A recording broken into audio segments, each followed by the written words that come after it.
Masechet Gitin, Daf Kaf Dalet, on va commencer par la Mishnah, en bas de Kaf Gimel Amud Bet. Af anashim she'enam ne'emanot lomar met ba'ala ne'emanot le'avid gita. Hamota ou bat hamota betzarata b'ibimta ou bat ba'ala. On a appris jusqu'à présent la notion de shlichut. Un mari peut nommer un shaliach pour apporter le guet à son épouse. Mais est-ce que une femme peut être aussi shlicha? Oui. Est-ce qu'il faut obligatoirement que ce soit un homme? Non. Même une femme peut être shaliach. Question. Quelles sont les femmes qu'on aurait pu penser qu'elles sont exclues de la shlichut? Non. Je parle de femmes. Quelles sont les femmes? Shifra, ça on l'a déjà dit. Que Avet Kena'ani, Shifra Kena'ani ne peuvent pas être. Maintenant je parle d'une femme normale. Parce que les exceptionnels, on a déjà appris dans la Mishnah précédente que Akol Ksherim Naviet Aget, Chutz Mechere, Shote, Vekatan, Vesuma, Obed Kochavim, et Rabbi Yochanan a rajouté Avet Kena'ani. Donc Shifra Kena'ani, c'est inclus dans les exceptions. Donc je ne parle pas maintenant des exceptions. Je parle d'une femme normale. Une femme normale, elle peut être shaliach? Oui. Dans quel cas une femme normale, on aurait pu penser que, ah, attention, celle-là, non. Et finalement, on te dit, oui, c'est bon. Et alors, pourquoi non et pourquoi oui? La fille, la belle-mère, la sœur de la belle-mère, la fille d'Arival. Non. Non. Alors, écoutez l'histoire. Vous savez, dans Masechet Yebamot, on apprend l'histoire de la Haguna. Une femme dont le mari est mort, elle n'a pas eu de nouvelles de sa part, et voilà qu'arrive quelqu'un et raconte que son mari est mort. Eh bien, elle peut aller se remarier sur la base de ce témoignage. Et pourtant, c'est un seul témoin. Mais on a déjà expliqué pourquoi est-ce que la Torah, pourquoi les Hachamim se sont appuyés. Non, Haz Veshalom. C'est pas parce qu'on a pitié de quelqu'un qu'on va autoriser une échet ish. Mais comment est-ce qu'on peut autoriser une échet ish et les enfants vont être mamzerim parce qu'on a pitié d'elle? Ça veut dire quoi ça? Alors, comment est-ce qu'on s'appuie sur un seul témoin? Mais comment est-ce qu'un seul témoin peut être valable? Alors que la Torah a dit qu'il n'y a que 2 témoins qui peuvent témoigner. Mais pourquoi dans ce cas-là c'est moutar un seul témoin? Alors la réponse elle est la suivante. C'est que étant donné que Hachamim ont mis une épée Damoclès sur la femme, c'est-à-dire qu'elle encourt énormément de risques, c'est que si jamais elle se remarie hâtivement sans avoir vérifié si réellement son mari est mort ou pas, eh bien, si son mari est revenu vivant, et donc il s'est avéré qu'elle a pris à la légère le témoignage, eh bien, elle... Ses enfants seront considérés mamzerim, mais pourra vivre ni avec le premier ni le deuxième. Elle aura ni ktuba, ni mezonot, ni belaot, elle n'aura rien du tout. Étant donné qu'elle a toute une série de sanctions, alors Hachamim disent, c'est pas sur le un témoin qu'on compte. On compte sur la réalité humaine, sur la réalité psychologique. C'est qu'elle ne va pas courir de risque. Elle ne va pas aller se remarier à la va-vite sans avoir vérifié à 100% que son mari est mort. Donc sur ça on s'appuie, sur Hazaka. Ça s'appelle Hazaka, Isha, Daika ou Minseva. Une femme elle est Medayeket, avant de se remarier, elle va être sûre que son mari, on s'appuie sur sa crainte. Donc Anan Saadé, c'est comme si nous étions témoins que son mari est mort. En fait, le témoin, c'est juste ce qui a déclenché son enquête à elle. Mais on s'appuie sur son enquête à elle, pas sur le témoignage. Le témoignage a été le facteur déclenchant de son enquête. Ok. Maintenant, est-ce qu'une femme qui vient et qui lui dit « ton mari est mort », est-ce qu'on peut s'appuyer là-dessus? Oui. Réponse, c'est joliment dit. Ça dépend qui. Toutes les femmes, oui, sauf 5, lesquelles sont considérées comme étant dangereuses, elles sont capables de l'induire en erreur pour la piéger, pour lui détruire sa vie, afin qu'elle aille se remarier avec quelqu'un d'autre. Elle va avoir des enfants mamzerim, et après son mari qui était en fait vivant va arriver, et du coup, elle aura une vie totalement détraquée, parce qu'elle aura plus le droit de vivre avec son premier mari, ni le deuxième mari, les enfants mamzerim, misé au misé, ainsi de suite. Bekitsour, elle n'aura ni Ktuba. Cette femme-là qui est venue témoigner ce mensonge, en fait, elle est venue pour la casser. C'est la raison pour laquelle une femme qui est susceptible de mentir, on ne peut pas s'appuyer sur elle pour permettre une aguna à se remarier, en disant c'est sûr que ton mari est mort. C'est qui ces 5 femmes dangereuses? Eh bien, Avanashim she'enam neemanot lomar met ba'ala neemanot laviv gita Hamota, sa belle-mère. Bat Hamota, la fille de sa belle-mère, c'est qui? Sa belle-sœur, c'est-à-dire la sœur de son mari. Betsarata, hein? La belle-sœur. Sarata, la rivale, bravo. Ce sont 2 femmes du même mari. Il y en a une qui vient et qui dit, tu sais, notre mari est mort. Faut pas la croire. Veyebimta, c'est quoi Yebimta? C'est quoi la Ibama? Elle a suivi le hiboum. On a dit la belle-sœur déjà, la femme de son frère, qui va faire hiboum. Bravo. C'est la femme de son frère, c'est-à-dire Yebimta. Non, pas la femme de son frère. Ils sont 2 frères mariés à 2 femmes. Non, pas 2 sœurs, 2 femmes. Et il y a 2 femmes étrangères qui sont mariées à 2 frères. Alors, la belle-sœur, ce qu'on appelle aujourd'hui belle-sœur, chez nous en français, qu'est-ce qu'on appelle belle-sœur? Il y en a 2 cas, belle-sœur. Même 3 cas. La sœur de son épouse, on l'appelle belle-sœur. La femme de son frère, on l'appelle belle-sœur. 2 femmes de 2 frères, c'est-à-dire l'épouse respective des 2 frères, ça s'appelle aussi belle-sœur. D'accord? Alors, ça c'est en français. Mais maintenant, parlons en hébreu. Yebimta, c'est quoi? C'est la femme du frère de son mari. C'est ça. Ça s'appelle Yebimta. Donc, Que le frère va faire les bouts. Voilà, c'est ça. alors, exactement, où il pourrait y avoir un hiboum avec le frère. Et pourquoi est-ce que toutes ces femmes-là, il en manque une, Hazad, Bad Barla, c'est qui Bad Barla? La fille de son mari. La fille de son mari. Alors, toutes ces femmes-là, elles sont susceptibles d'être des femmes avec de l'animosité. Et l'animosité qu'elles ont pour cette femme les a motivées à mentir pour la piéger, la faire tomber dans le piège, en disant ton mari est mort, tu peux aller te remarier. Et quand elle va se remarier, elle va avoir des enfants, voilà que son mari qui était vivant va arriver, et hop, cette femme, elle va avoir toutes les sanctions. C'est la raison pour laquelle il ne faut pas les croire. Ces 5 femmes susceptibles de la haïr, celles qui peuvent avoir de la haine pour elle. Donc je répète, Hamota, Bat Hamota, Tsarata, Yebimta ou Bat Ba'ala. Mais ces mêmes femmes qui sont disqualifiées pour le témoignage oral pour la mort du mari, elles sont qualifiées pour apporter le guet. Si elles apportent le guet, et elles disent voilà, tu es divorcé, ton mari t'a répudié, voici ton guet, on peut les croire, on peut leur faire confiance, et on n'a pas de soupçon à avoir que certainement elles veulent la piéger pour qu'elle aille se remarier alors que c'est pas vrai. Ce n'est pas vrai. Son mari peut-être n'a jamais envoyé de guet. Ce sont elles qui ont falsifié un guet pour piéger la femme qu'elles haïssent. N'est-ce pas? Elles ont de la haine pour elle. Puisqu'elles ont de la haine pour elle, alors ils lui ont porté un faux guet. Est-ce qu'on doit craindre une chose pareille? Réponse non. Pourquoi? Alors la Mishnah nous donne une raison qu'on ne comprend pas immédiatement, mais on verra dans la Gemara. Chez Haktav, la Mishnah demande Ma ben get lemita chez Haktav mochia. Quelle différence y a-t-il entre la mort et le guet? Pourquoi pour la mort tu ne les crois pas et pour les guettes tu les crois? Réponse chez Haktav mochia. Car le guet qui est une écriture, c'est la preuve qu'elles disent vrai. Quand c'est des paroles qui s'envolent, les paroles s'envolent. Mais quand c'est des cris qui restent, eh bien les écrits restent. C'est ce qui fait toute la différence. Ici, on a une preuve qu'elles disent vrai. C'est le Ktav. Bon, les amis, on a terminé la première partie de la Mishnah. La deuxième partie de la Mishnah, c'est comme une autre Mishnah. Regardez.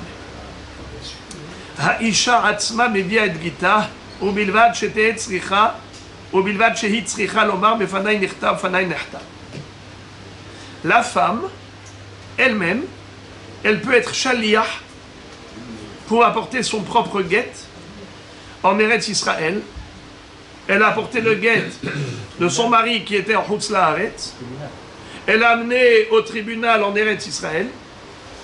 Ça peut être kasher à condition que elle dise au tribunal Mefanai nirta, Mefanai nerta. Dans ce cas-là, le guet est kasher. La Gemara va poser la question que vous avez envie de poser, et à juste titre. Mais qu'est-ce qu'on a besoin qu'elle dise Befanai nirta, Befanai nerta? Mais elle, dès qu'elle a reçu le guet de son mari, ça y est, elle est divorcée. Alors, une femme qui t'apporte un guet comme quoi son mari est divorcé, c'est bon? Elle est divorcée, mais elle est divorcée depuis Chutz La'aretz, elle n'a pas besoin d'arriver en Israël pour divorcer. Alors, on ne comprend pas cette deuxième partie de la Mishnah.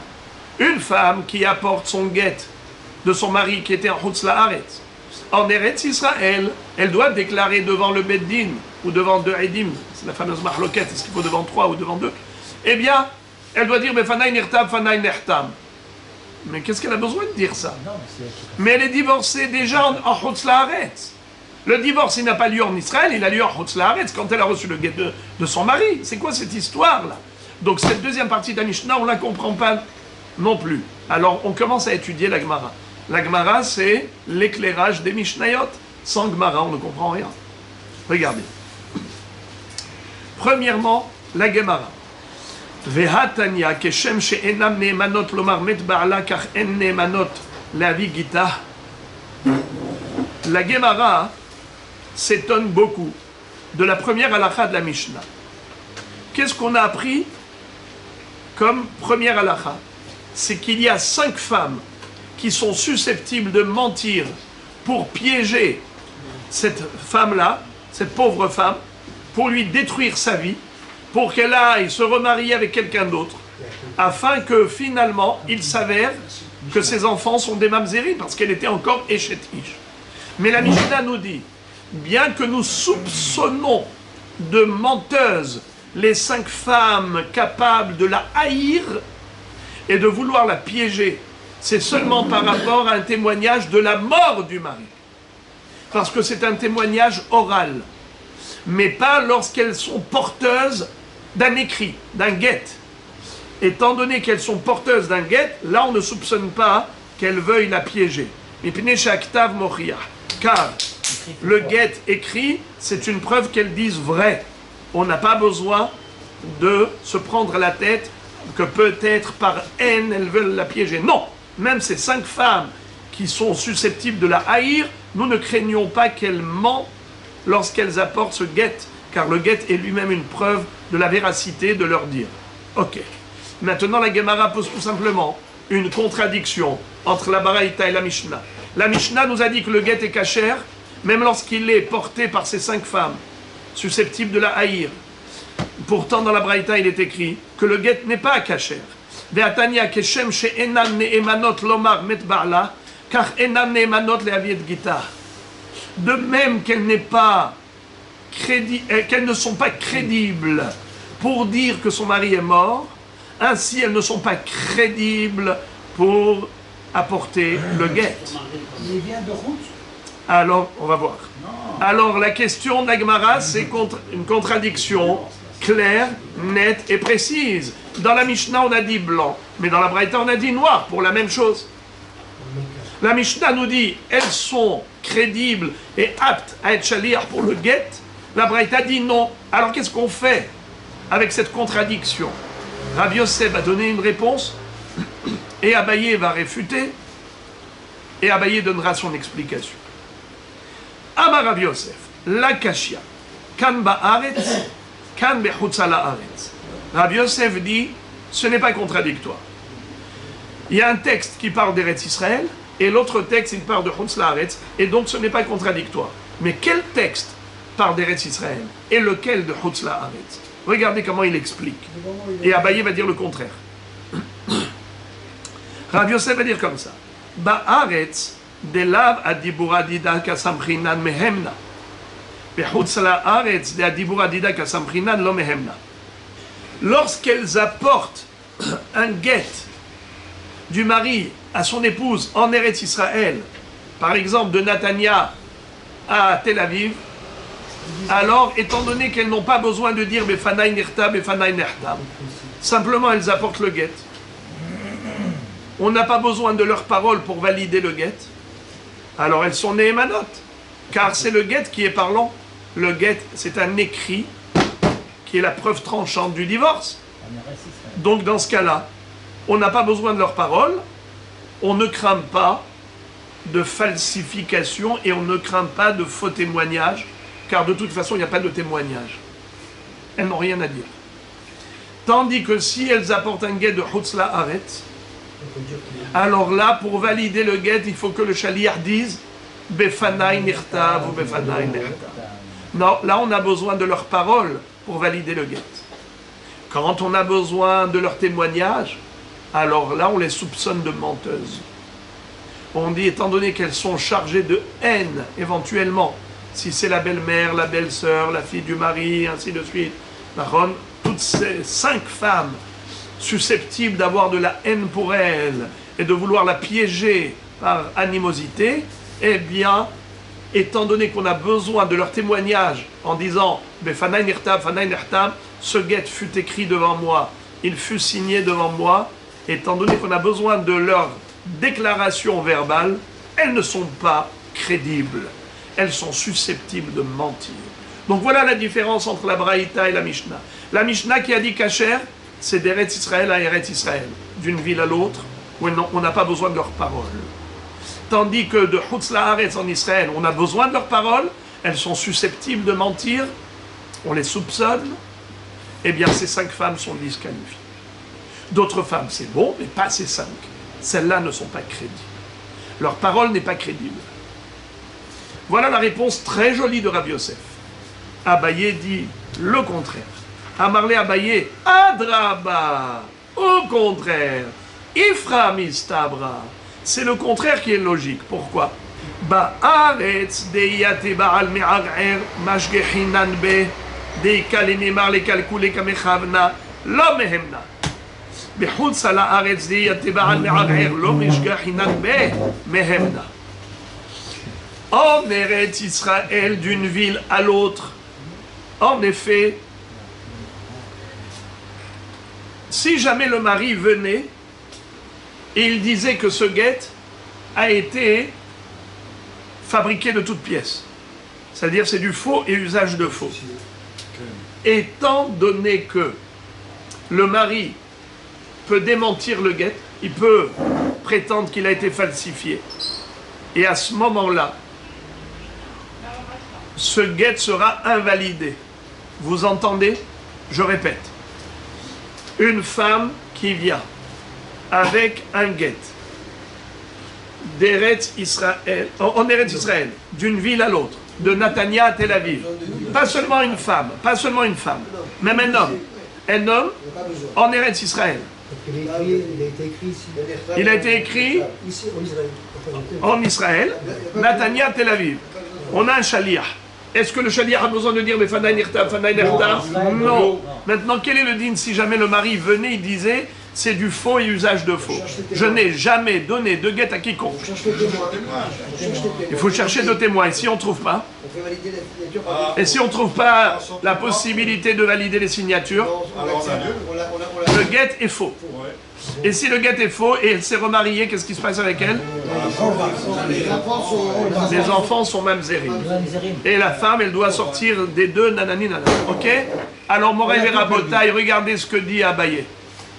Il dit Dafka, en Eretz Israël, si tu leur fais confiance, eh bien, elles vont lui détruire la vie. Et elles peuvent très facilement lui détruire la vie. Elles fabriquent un faux guet, et elles disent voilà, le mari nous a donné, et elles vont donner, et on n'exige rien d'elles. On n'a pas besoin de déclaration, mais Fanaï Nirtav, Fanaï Nertav. Étant en Eretz Israël, on n'a pas besoin de ça. Et puisqu'on n'a pas besoin de ça, si jamais un jour le mari venait invalider le guet, eh bien, il va falloir trouver les signataires ou des gens qui connaissent les signatures. Sans cela, en effet, tant qu'on ne trouve pas les la possibilité de valider les signatures, cette femme, elle est... non, au contraire, cette femme-là, elle sera considéré Eshet Ish qui s'est remarié Issour et ses enfants seront Mamzerim. Alors là, il y a lieu de craindre que ces 5 femmes qui sont susceptibles de la haïr, qu'elles ont voulu lui détraquer sa vie, la détruire pour la vie. Elles lui ont apporté un faux guet et comme ça, elles l'ont fait tomber dans le piège. Eh bien, c'est de cela que parle la Baraïta. La Baraïta dit en Eretz Israël, faut pas s'appuyer sur les 5 femmes. De la même façon qu'elles ne sont pas crédibles pour dire que son mari est mort, elles ne sont pas crédibles lorsqu'elles apportent un guet qui peut piéger cette femme. Par contre, lorsqu'elles apportent un guet de Hutzla Haaretz, où elles doivent déclarer Befanai Nirtam ou Befanai Nertam, eh bien elles ont validé le guet. Même si un jour le mari vient et il dit c'est un faux guet, qui on écoute? Bravo! Qui on écoute? Le Shaliach. Pourquoi Hachamim ont dit que le Shaliach doit dire Befanai Nirtam, Fanai Nertam? C'est pour sécuriser le guet. Et le verrouiller. Et même si un jour le mari dit mais moi je n'ai jamais donné de guet, on ne le croit pas. On croit le Shaliach. Vous vous rappelez Daf Gimel, Gitin Daf Gimel. Le Shaliach, il a ici une force de 2 Edim. Et il verrouille le guet. Alors Moraï Verabotai, une fois que elle-même, l'une de ces 5 femmes, a apporté le guet du mari en Hutzla Haaretz pour la femme en Israël, elles doivent déclarer Befanai Nirtam, Fanai Nertam. À partir du moment où elles déclarent Befanai Nirtam, Fanai Nertam, le guet est sécurisé. Même si le mari vient pour l'invalider à ce guet, il n'arrivera pas. Pourquoi? Car elles l'ont verrouillé. Elles ont sécurisé la femme. Donc dans ce cas-là, il n'y a rien à craindre. Qu'est-ce que tu vas craindre? Qu'elles ont apporté un faux guet pour détruire cette femme? Mais non. Étant donné qu'elles ont dit Befanai Nirtam ou Befanai Nertam, donc elles ont validé le guet, jamais le mari ne pourra rien faire.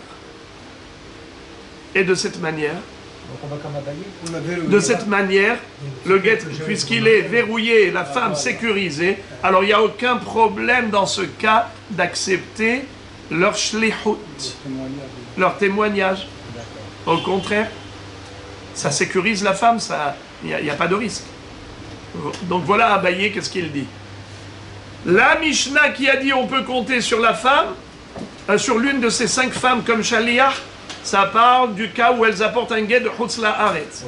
Comme elles doivent dire Befanai Nirtam, Fanai Nertam, donc le guet est sécurisé. On ne craint pas qu'elle veuille détruire cette dame. Tandis que la Braïta qui a dit non, on ne peut pas compter sur elle, c'est lorsqu'elles apportent un guet en Israël, d'une ville à l'autre. Étant donné qu'elles n'ont pas besoin de verrouiller le guet, eh bien, là, il y a lieu de craindre. Il y a lieu de craindre que l'une de ces 5 femmes cherche à détruire cette femme avec un faux guet. C'est-à-dire, elles n'ont pas besoin de dire Fanai Nirtam, mais donne le guet Vezeu. Ok, Rabotai, la Gemara cite une braïta qui corrobore les paroles de Abaye. Tanya Kavate de Abaye, Rabbi Shimon ben Elazar Omer Mishum Rabbi Akiva, Isha ne'emenet le'avi gita, mikal vachomer. ומה נשים שאמרו חכמים הן נאמנות לומר מת בעלה נאמנות להביא גיטה היא שנאמנת לומר מת בעלה אין עוד דין שנאמנת להביא גיטה.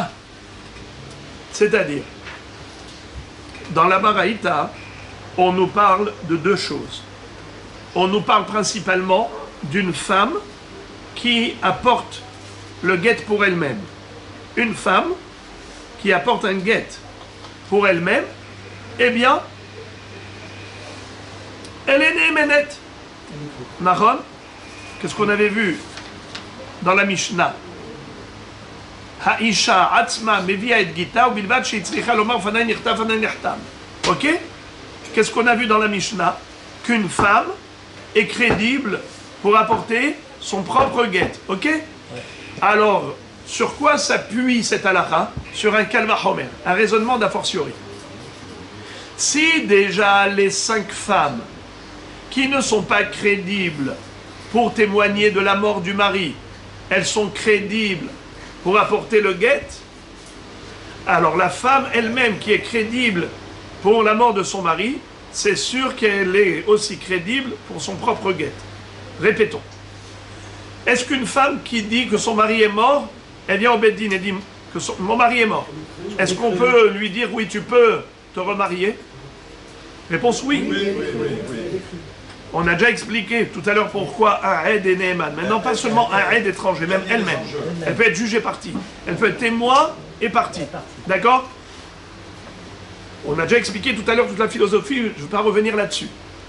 Donc, étant donné que la femme, elle est éménette pour dire que son mari est mort, à plus forte raison qu'elle peut dire que son mari lui a donné le guet.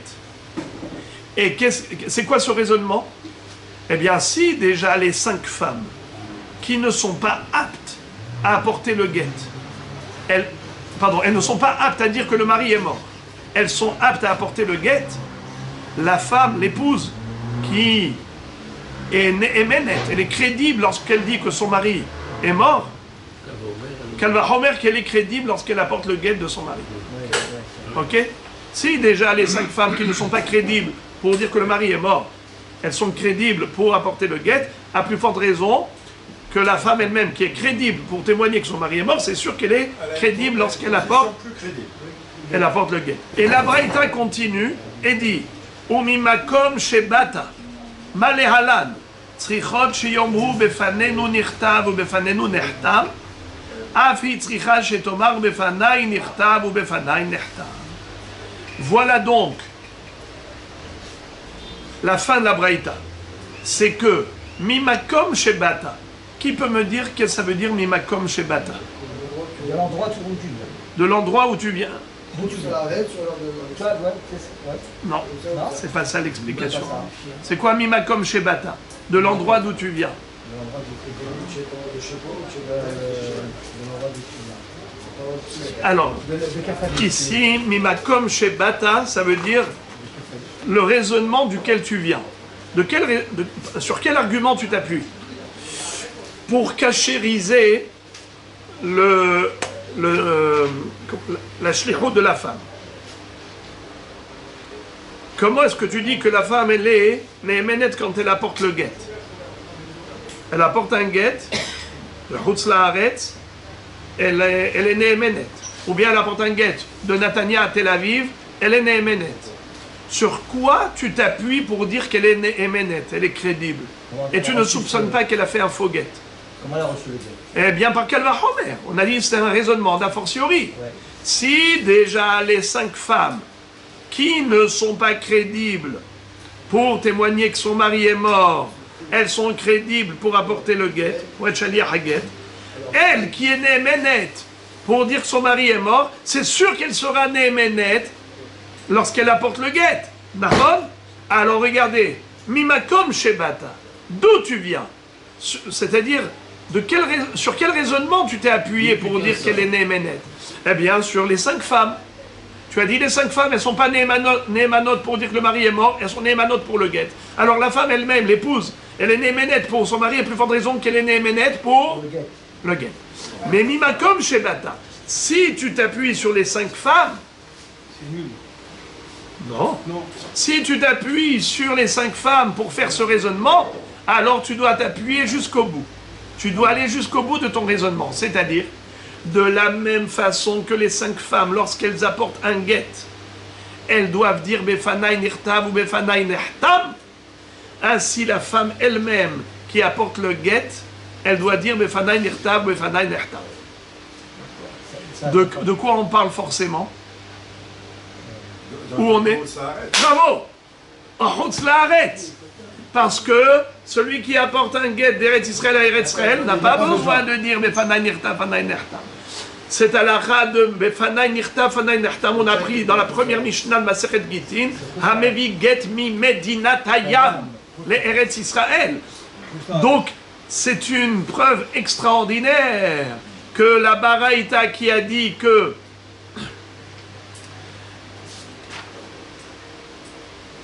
la Mishnah qui a dit que les femmes qui ne sont pas néhémanotes pour la mort du mari, elles sont néhémanotes pour le guet, la Mishnah qui a dit que oui, elles sont néhémanotes, de quoi on parle? On parle de celles qui viennent de de celles qui apportent un guet de Chutz La'aretz. Et pourquoi elles sont Nehemanot? Parce qu'elles doivent dire Befanai Nirta Fanai Nehtam. Et en disant cela, qu'est-ce qu'elles font? Elles verrouillent le guet. Et quand elles verrouillent le guet, elles sécurisent la femme. Si elles sécurisent la femme, donc le mari n'y pourra absolument rien par la suite. Voilà donc la raison pour laquelle Abaye est soutenu par cette baraïta. Abaye est soutenu par cette baraïta qui nous dit que, en effet, quand est-ce qu'on peut s'appuyer sur ces femmes-là, c'est quand elles disent Befanai Nirta, Befanai Nehtam. Donc c'est quand elles apportent le guet de Chutz La'aretz. Et la baraïta qui a disqualifié, la baraïta elle parle de Eretz Israël. Donc répétons. C'est qui a raison ici a priori? C'est Abaye. Car Abaye nous a dit, la Mishnah qui a qualifié les 5 femmes pour apporter le guet, ça parle de Chutz La'aretz. Elles apportent le guet de Chutz La'aretz. Étant donné qu'elles disent Befanai Nirta, Fanai Nehtam. Alors elles sécurisent la femme. Tandis que la Braïta qui a dit qu'elles ne sont pas crédibles pour apporter le guet, on parle de quoi? D'Eretz Israël, de Tel Aviv à Netanya ou ainsi de suite.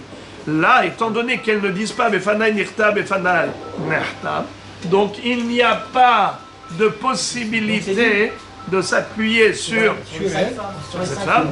Voilà donc, étant donné qu'elles ne disent pas Befanai Nirta, Befanai Nehtam, donc le guet n'est pas caché. Ok. Maintenant, la Gemara nous dit que Amaravashi matniti namedaika de katane aisha atzma mevia gita ou bilvad shete tzricha lomar shmamina. La Gemara nous donne, plutôt Ravashi, une preuve tranchante que la Mishnah elle parle d'un guet qui vient de Chutz La'aretz. Quelle est la preuve? C'est qu'à la fin de la Mishnah, il est écrit que l'épouse, lorsqu'elle apporte elle-même le guet pour elle-même, il faut qu'elle déclare Befanai Nirta, Fanai Nehtam. Or, cette déclaration n'existe que si on apporte le guet de Chutz La'aretz. Eh bien, voilà la preuve que la Mishnah parle de guet qui vient de Chutz La'aretz, c'est qu'à la fin de la Mishnah, on a dit que la femme doit déclarer Befanai Nirta, Befanai Nehtam. Shma Mina. C'est une preuve extraordinaire. À tel point que maintenant la Gemara se tourne vers Rav Yosef et elle lui dit, comment toi Rav Yosef, tu peux comprendre la Mishnah? Vers Rav Yosef, Resha vesefa Chutz La'aretz metziata ba'aretz. Écoutez bien Rabotai pour comprendre cette question nucléaire qui est adressée à Rav Yosef, vous devez entendre le sujet. On a combien de parties dans ces deux Mishnayot? Rappelez-vous la Mishnah précédente, qu'est-ce qu'elle disait? Elle nous disait que ceux qui ne sont pas cachers pour le guet, c'est qui par exemple? Les 5 personnes énumérées, c'était qui? Heresh, Shoté, Katan, Souma. Mais non! Mais non! Heresh, le malentendant. Shoté, le fou. Le Katan, le petit. Le Souma, l'aveugle. Le Rovet Kochavim, le Goy. Donc on a dit les 5 personnes qui étaient disqualifiées ne peuvent pas apporter le guet. Vous vous rappelez? Vous vous rappelez, oui ou non? Très bien. Non, Rabbi, vous faites confusion là. D'abord, la Mishnah précédente, comment elle s'appelle la Mishnah précédente? Resha. On a ici 3 parties. On a 3 halachot. Une halacha dans la Mishnah précédente et 2 halachot dans la Mishnah actuelle. Quand on a 3 halachot, comment ça s'appelle les 3 halachot, Rabbi Yosef? Comment ça s'appelle? La première halakha s'appelle Resha. La deuxième halakha s'appelle Metziata.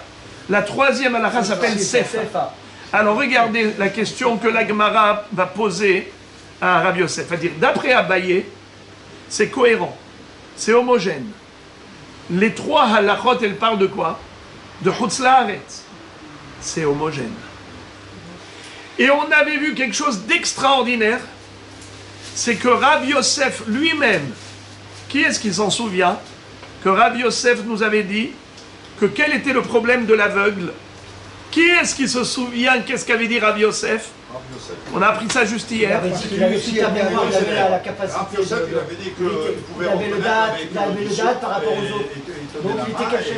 Oui, mais Rav Yosef, qu'est-ce qu'il avait dit pour expliquer la raison de la disqualification de l'aveugle?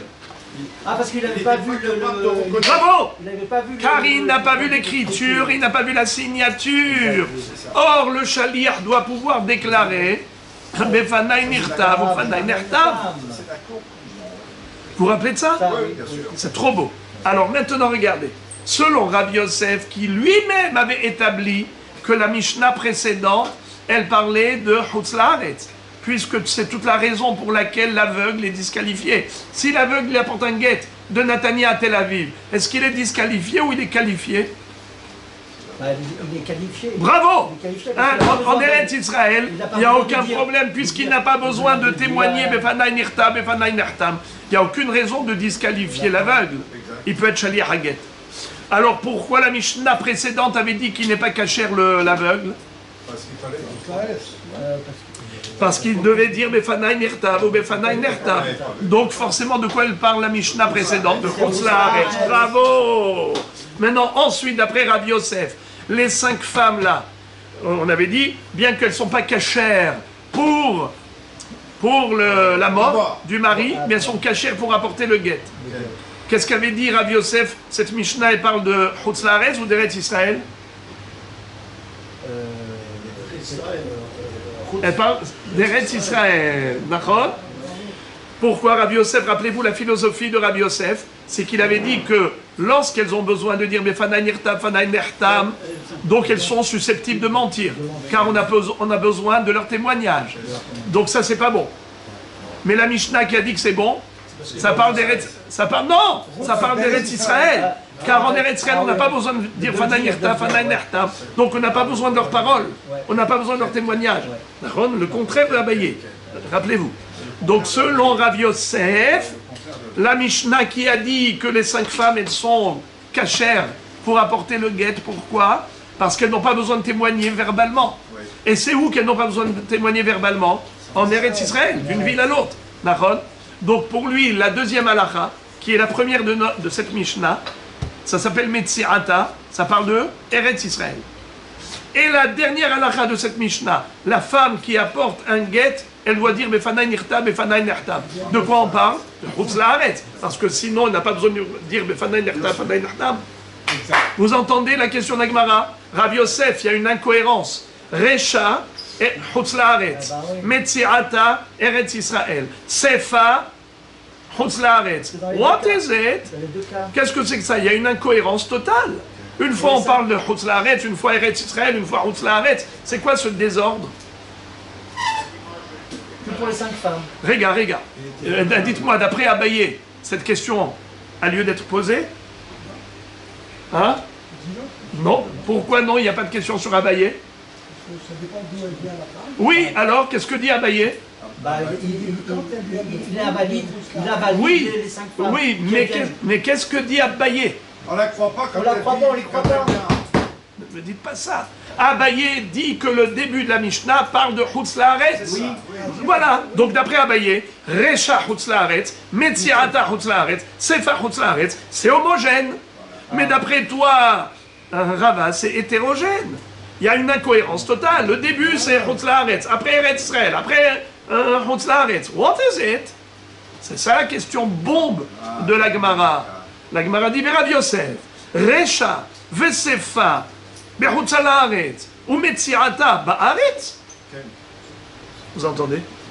La Gemara donne la réponse de Rav Yosef. Oui, en effet. Recha Vesefa, Chutz La'aretz, ou Metsi'ata Ba'aretz. Rav Yosef dit, eh bien, tu ne me fais pas peur avec ta question. Eh bien, je te réponds par l'affirmative. Toi, tu l'as dit dans l'interrogative, moi, je te réponds par l'affirmative. Oui, en effet.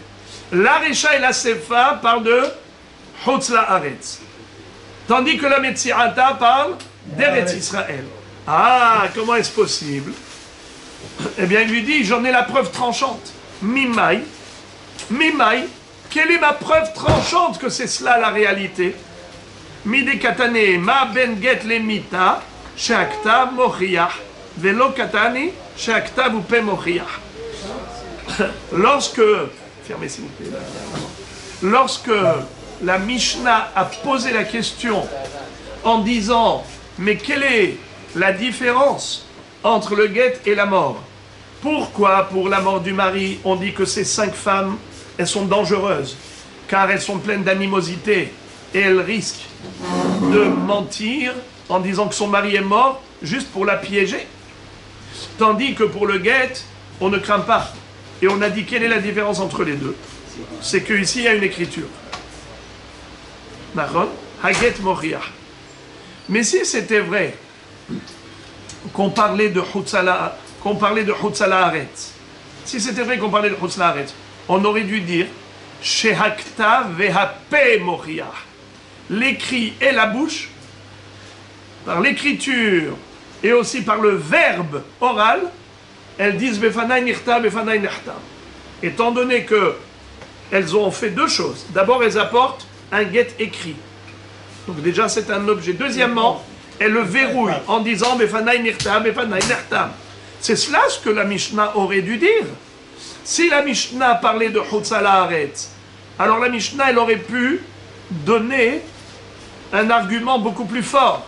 Au lieu de dire juste Mipene Sheaktav Mochiach, parce que l'écriture en est la preuve, le guet en est la preuve, elle aurait pu dire, on a 2 preuves. Le guet et aussi leur témoignage de Befanai Nirtam, Fanai Nirtam. La Mishnah n'a pas dit Mipene Shehaktav Vehape Mochiach. Eh bien, du fait qu'elle n'ait pas dit ça, la Mishnah, mashma qu'il n'y a pas de paix. Elles ne disent pas Befanai Nirtam, Fanai Nirtam. Parce qu'elles n'apportent pas le guet de Hutzla Haaretz. Elles apportent le guet en Eretz Israël. Et en Eretz Israël, il n'y a pas de verbal. Il n'y a pas de verbe. Donc voilà comment Rav Yosef, il se maintient dans sa position. Et maintenant, la Gemara va analyser la dernière partie de la Mishnah. Ha'isha mebia et gita ou bilvad she'itzricha lomar befanai nirtav fanai nehtam. Lorsqu'une femme apporte un guet de Hutzla Haaretz, il faut qu'elle déclare devant moi il fut écrit, devant moi il fut signé. La Gemara pose la question, elle dit Aïcha mikimate gita liyadai garshala. Je ne comprends pas pourquoi elle a besoin de témoigner de l'écriture et de la signature. Mais déjà, Hutzla Haaretz, quand elle a reçu le guet de son mari, déjà elle fut divorcée. Qu'est-ce qu'elle a besoin maintenant de faire cette déclaration? Alors la Gemara de répondre Amar Avuna beomer lotidgar shibo et la bifne bedin peloni. Quand est-ce que ça marche? Que si plutôt, quand est-ce qu'on a besoin de son témoignage à elle en disant Befanai nirtav ou Befanai nehtam, devant moi il fut écrit, devant moi il fut signé, ce n'est que dans un cas de figure atypique où le mari a dit à la femme prends le guet d'Eretz Israël, de Hutzla Haaretz en Eretz Israël, là-bas tu iras au Beddin et devant le Beddin tu vas déclarer Befanai nirtav. Même pas. Il lui dit tu ne seras divorcé que lorsque tu vas te présenter au Beddin en Israël. La Gemara dit sauf qui m'a atamigar Shabbat. Je comprends pas pourquoi elle a besoin de dire Befanai nirtav ou Befanai nehtam. Elle n'a pas besoin, car il lui a émis une condition. Il lui a dit tu ne seras divorcé avec ce guet que lorsque tu seras arrivé au Beddin. Eh bien il n'y a pas de problème. Elle vient avec le guet au Beddin, elle dit voilà mon mari m'a demandé de venir me présenter à vous. C'est tout. Elle n'a pas besoin de déclarer Befanai nirtav, Befanai nehtam, car l'écriture et la signature n'ont rien à voir avec son divorce. Lui, il lui a donné le guet. Il a divorcé en lui donnant le guet. Il a simplement émis une condition. Elle doit remplir la condition, c'est-à-dire de se présenter devant un Beddin. Elle s'est présentée. Finish. Tout va bien dans le meilleur des mondes. Qu'est-ce qu'elle a besoin de dire Befanai nirtam, Fanai nehtam? Et là, Maravuna barmanouach mishme de rabba habere de rabbi ika de amarla kimati tatam atnehe ara veshakle. En fait, on parle du cas où il lui a dit quand tu vas arriver là-bas, pose le guet par terre et reprends-le. Étant donné que quand elle va poser le guet par terre, c'est qu'elle a fait la shlichut du mari. C'est pour cela qu'elle avait besoin de dire Fanay Nirtab, Fanay Nertam. Dans le sens où l'opération a été scindée en deux parties. Il a dit à l'épouse, maintenant quand je te donne le guet, ce n'est pas pour divorcer immédiatement. Non. C'est pas pour divorcer directement. Je voudrais faire les choses en deux parties, en deux fois. D'abord, tu prends ce guet de Hutzla Haaretz, tu l'amènes en Eretz Israël. Présente-toi au Beddin et pose le guet sur une table ou par terre. Ça veut dire, pose le guet. Là, tu n'as fait que l'office du facteur. Jusqu'à présent, depuis le voyage de Hutzla Haaretz, depuis Paris jusqu'à Natania, tu n'étais que factrice. Tu vas poser le guet sur la table du Beddin ou par terre, tu as terminé la fonction de facteur. Maintenant, reprends le guet en tant qu'épouse qui va divorcer avec ce guet que tu as toi-même apporté en tant que facteur. Donc au début elle était shaliach, elle a terminé sa shlichut et elle est devenue l'épouse. Elle a eu deux casquettes. Première casquette shaliach, deuxième casquette épouse. Mais quel est le digne du shaliach? Lorsqu'un shaliach apporte le guet de Hutzla Haaretz en Eretz Israël, qu'est-ce qu'il doit déclarer? Befanai nirtav ou befanai nehtam. Devant moi il fut écrit, devant moi il fut signé. Eh bien, elle doit faire cette déclaration. Voilà pourquoi l'épouse doit faire cette déclaration. Donc, elle fait cette déclaration après avoir posé le guet, et après, maintenant, elle le reprend en tant qu'épouse. Donc, elle a eu une conversion de statut. Première casquette shaliach, deuxième casquette épouse. La Gemara dit, is not good. Même ça, ça marche pas. Tu as essayé de me trouver une solution à mon problème, ça marche pas. Pourquoi? Quel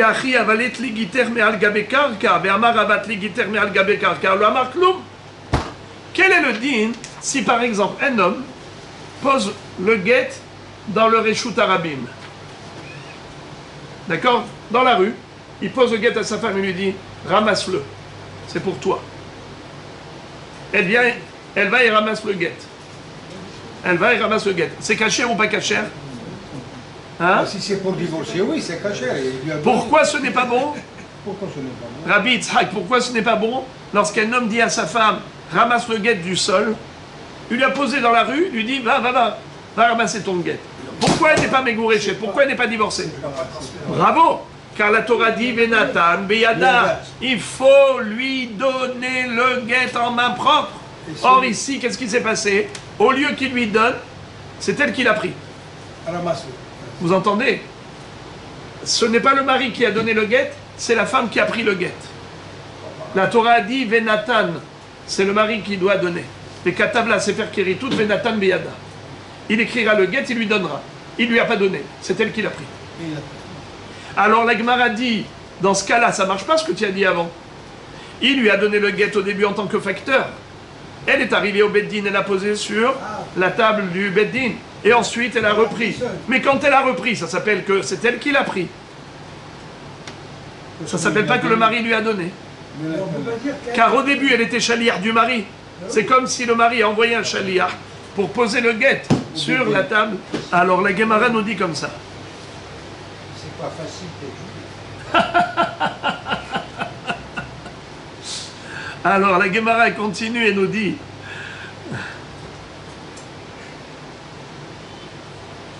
puisque cette solution ne fonctionne pas, on va tenter une autre hypothèse, et la rabotaille, plus on va avancer, plus ça va se compliquer. Ça va être de plus en plus compliqué, de plus en plus complexe, jusqu'à ce qu'on va arriver à la fin. Mais tenez bon, je sais que là vous êtes en saturation, mais tenez bon. Ça va se compliquer de plus en plus. Encore une hypothèse. Et là, de amar la heve shaliach leholacha adematit. Hatam, bechimatit hatam, heve shaliach le kabbalah ve kabli et giter. Alors, La Gemara propose l'hypothèse suivante. Dans quel cas la femme, elle peut avoir les deux casquettes? D'abord shaliach et ensuite épouse, pour devoir déclarer Befana nirtam, Fana nirtam comme un shaliach classique. Et dit dans le cas, non pas comme on vient de dire, où il lui a dit pose sur la table ou par terre le guet et après tu le récupères. Ça, c'est pas bon. Pourquoi ce n'est pas bon? Parce que ça s'appelle que c'est la femme qui a pris le guet et non pas que le mari lui a donné. Là, ce n'est pas bon. Mais là où ça pourrait être bon, voilà. Il lui dit, au début, je voudrais que tu aies le statut de shliach holacha. En arrivant devant le Beddin, que tu te convertisses en shliach kabbalah. C'est-à-dire, qu'est-ce que c'est que shaliach holacha, shaliach kabbalah? La première, elle est shaliach pour lui, la deuxième, elle est shaliach pour elle. Très bien. Un mari qui donne le guet à un shaliach, comment s'appelle ce shaliach? Shaliach holacha. Shaliach du mari pour apporter le guet à la femme. Lorsque c'est la femme qui envoie un shaliach pour recevoir le guet, comment ça s'appelle? Shaliach kabbalah. Le shaliach pour recevoir. Donc, toi, tu vas être, madame, d'abord mon shaliach, pour être mon shaliach d'être le facteur d'apporter le guet à ma femme. Et après, toi, tu vas devenir ma femme qui va te nommer à toi-même shaliach pour recevoir le guet. Alors, à ce moment-là, étant donné que le shaliach du mari donne au shaliach de la femme le guet, tout va bien. Il n'y a pas eu de toi tu vas prendre le guet. C'est pas toi qui vas le prendre de la table ou du parterre. Non, c'est toi qui vas le donner à toi. Seulement avant, toi tu étais shaliach du mari et maintenant tu n'es plus shaliach du mari, tu es devenu shaliach de toi-même. Elle change de statut. Elle change de statut. Alors dans ce cas-là, qui a donné à qui? Le shaliach du mari a donné au shaliach de la femme. Car elle était shaliach du mari, elle est devenue shaliach de la femme. Dans ce cas-là, il faut qu'elle déclare Befanaï nirtam, puisqu'elle a fait office du shaliach du mari au début. Voilà le cas dans lequel on peut trouver la nécessité de la déclaration. Fanaï nirtam, Fanaï nirtam. Et la Gemara dit, c'est beau, mais c'est faux. Pourquoi c'est faux? Parce que cette shlichut, elle ne marche pas en tant que shlichut. Lorsque nous disons qu'elle se transforme de shaliach holacha à shliach kabbalah, cette conversion de shliach à shliach, elle est problématique. Laquelle problématique? C'est que nous avons une halacha. Tout shaliach doit être capable de revenir chez son envoyeur et lui dire « J'ai accompli la shlichut ». Mission accomplie. Elle ne peut pas parce qu'elle a dit. Elle a changé de statut. Mais là, bravo! Là, comme elle a changé de statut, alors sa shlichut, c'est terminé. Elle n'a plus le loisir de revenir pour dire j'ai accompli ta shlichut, car elle n'est plus shaliach. C'est-à-dire que la shlichut d'un shaliach ne se termine que lorsqu'il a été capable de revenir chez son envoyeur et lui dire mission accomplie. Mais celle-là, en fait, sa mission elle a été interrompue. Pourquoi? Car il y a eu conversion de statut. De shaliach du mari, elle est devenue shaliach de la femme. Donc elle n'est plus shaliach du mari pour dire au mari j'ai accompli ta shlichut, car elle n'est plus shaliach. Or le shaliach, sa shlichut, elle continue jusqu'au moment où il va dire Kiyamti shlichuti. On n'a pas besoin qu'il le dise réellement, mais potentiellement il faut qu'il puisse. Or ici, potentiellement, elle ne peut plus. La Gemara donne donc une autre hypothèse. De amarla, heve shliach leolacha dematit leatam, vechimatit leatam, shavi shliach le kabbalah. Alors il lui dit comme ça. Moi, ce que je te demande, c'est que d'abord tu es mon shaliach à moi, shliach holacha, tu fais office de factrice, mais une fois que tu es arrivé là-bas, tu vas, toi, en tant que femme, en tant qu'épouse, tu vas nommer un autre shaliach. Tu vas prendre un homme et tu vas lui dire, tu es mon chaliach pour recevoir mon guet.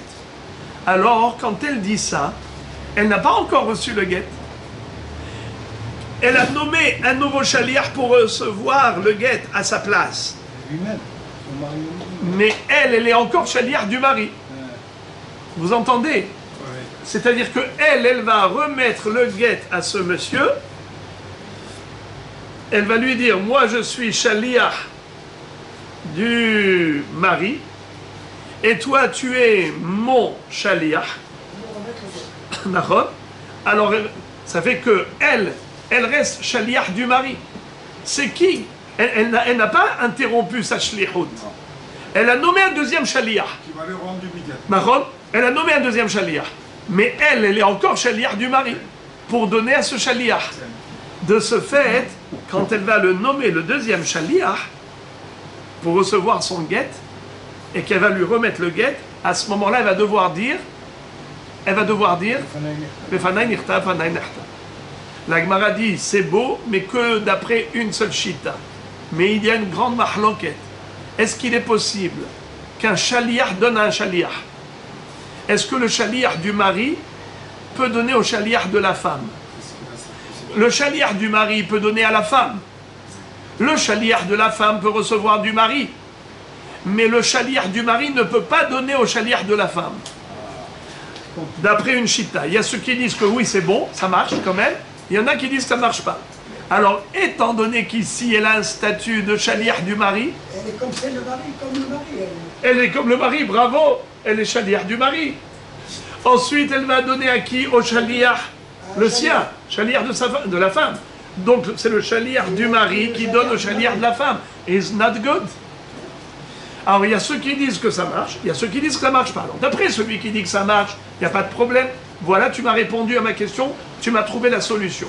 Dans quel cas la femme doit dire Befanai nirta, Befanai nirta? C'est dans ce cas-là où le mari lui a dit tu seras mon chaliach et après toi tu vas nommer un deuxième chaliach Kabbalah. Moi, toi tu es mon chaliach holacha et toi tu vas nommer un chaliach Kabbalah. Donc elle toi, ou pour le mari. pour elle, chaliach Kabbalah c'est toujours d'elle. Alors en effet, toi tu vas donner à ton chaliach, ça s'appelle que le chaliach holacha il a donné au chaliach Kabbalah. La Gemara dit ça marche d'après celui qui dit qu'en effet, c'est permis qu'un chaliach holacha donne au chaliach Kabbalah. Mais d'après celui que ce n'est pas permis, un chaliach holacha du mari n'a pas le droit de donner un chaliach Kabbalah de la femme. Comment ça peut marcher cette hypothèse? C'est inenvisageable, puisque c'est mahloket. La Gemara donne une réponse sublime. Elle dit comme ça. Tamamai, celui qui dit que ça ne marche pas. Vous savez pourquoi il dit que ça ne marche pas? Pourquoi ça ne marche pas qu'un chaliach du mari donne au chaliach de la femme? Vous savez pourquoi? Il y a ceux qui disent que c'est parce que le mari, il est fier, il est orgueilleux. Et il dit, qu'est-ce que c'est que ça? Moi, je lui ai envoyé le guet. Au lieu qu'elle vienne le prendre, elle a envoyé quelqu'un pour le recevoir. Pour qui elle me prend? Pour qui elle se prend? D'accord? Elle me prend de haut, là. Alors, Mishum Bizayon, des Baal. Le mari, il se sent comme humilié par ce comportement hautain de la part de sa femme. Alors il dit, dans ce cas-là, je ne veux pas lui envoyer le guet. C'est comme s'il annulait lui-même la shlichut du shaliach. Alors si le shaliach n'est pas le shaliach du mari, donc c'est pas lui qui lui a envoyé le guet en quelque sorte. Un étranger, il donne le guet à une femme, ça ne sert à rien. Donc le guet est nul et non avenu. Caduc. You understand? Le guet est caduc parce que la shlichut a été annulée. La Gemara dit, si toute la raison c'est le bizayon du mari, dans ce cas, il n'y a pas de bizayon puisque c'est lui-même qui lui a dit de faire ça. Puisque c'est lui-même qui a dit de faire ça, il ne peut pas se plaindre après du bizayon. Donc c'est caché. La Gemara dit, ok, aniha leman de amar mishum bizayon de Baal, et la leman de amar mishum hatzera Baal et harmikan maïka le memar. Il y a une mahloket. Quelle est la raison pour laquelle le shaliach du mari, shaliach holacha, ne peut pas donner au shaliach Kabbalah de la femme? Si tu dis que c'est à cause du bizayon, alors en l'occurrence il n'y a pas de bizayon, tout va bien, tu m'as trouvé la solution. Mais si on dit que la disqualification d'un tel système, c'est-à-dire que le shaliach du mari ne peut pas donner au shaliach de la femme, Si tu me dis que c'est pour une autre raison, laquelle? Gzera mishum hatzera ba'al harmikan. Vous savez que un homme qui par exemple met un guet dans un hatzer d'une tierce personne, on va appeler comme ça. Réhouven et Léa sont mariés. Réhouven et Léa sont mariés. Shimon, c'est le voisin de Réhouven. Non, le voisin de Réhouven. Alors, Réhouven met le guet dans le hatzer de Shimon. Et maintenant, qu'est-ce que fait Léa? Elle achète le hatzer de Shimon. Réhouven était voisin de Shimon. Il met le guet dans le hatzer de Shimon. Est-ce qu'elle a reçu le guet? Pas du tout.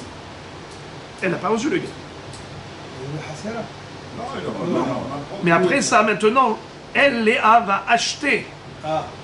Elle va acheter le hatzer. Alors, est-ce que c'est bon ou pas? Mais il ne lui a pas donné. Non, c'est comme si... Mais maintenant, elle a acquis le hatzer avec le... Mais c'est bon. Ça devrait être bon. Oui, parce que c'est dans sa Shilomidaka. Ce n'est pas bon. Ce n'est pas bon. Pourquoi ce n'est pas bon? Shilomidaka. Parce que... Non, c'est pas un lomidata. C'est pas un lomidata. Elle le sait, elle voit. Elle voit, c'est pas Shalomidata. Elle le voit. Bravo. Il ne lui a pas donné lui-même. C'est en fait, c'est elle qui l'a pris. C'est-à-dire que en fait, elle a acheté le hatzer. Alors, c'est qui a donné? C'est Shimon qui a donné à... Comment il s'appelle? À Réhouven. Non, Shimon qui a donné à Léa. Réhouven, le mari, a donné à Shimon, mais il lui a donné. Ça veut dire il n'a pas nommé Shaliach. Il n'a pas nommé Shaliach. Maintenant, quand elle a acheté le hatzer de Shimon, alors elle a reçu le hatzer avec le guet. Alors c'est vrai que le guet qui est posé dans son hatzer, si par exemple c'était son hatzer à elle depuis le début, et qu'il lui a mis dans son hatzer à elle, tout va bien. Oui. Mais là, ce n'était pas le cas. Au moment où il a déposé, c'était le hatzer de Shimon. Léa maintenant a acheté le hatzer de Shimon. Donc Léa maintenant, elle a pris le guet comment? En achetant le hatzer de Shimon. Alors il y a soit la problématique que c'est Shimon qui lui a donné au lieu que ce soit Réhouven qui lui donne, soit c'est elle qui l'a pris. Donc d'une manière ou d'une autre, ce n'est pas Réhouven qui lui a remis le guet, il y a un problème. Ouais. Alors dans ce cas-là, si on dit que le shaliach ne peut pas donner au shaliach, le shaliach du mari ne peut pas donner au shaliach de la femme, si c'est pour une raison qu'on vient d'expliquer, si c'est pour la raison qu'on vient d'expliquer, à savoir, non pas un problème de bisayon du mari, mais c'est un problème parce que ça ressemble à Hatzera Baal et Harmikan, c'est que les gens risquent de faire confusion.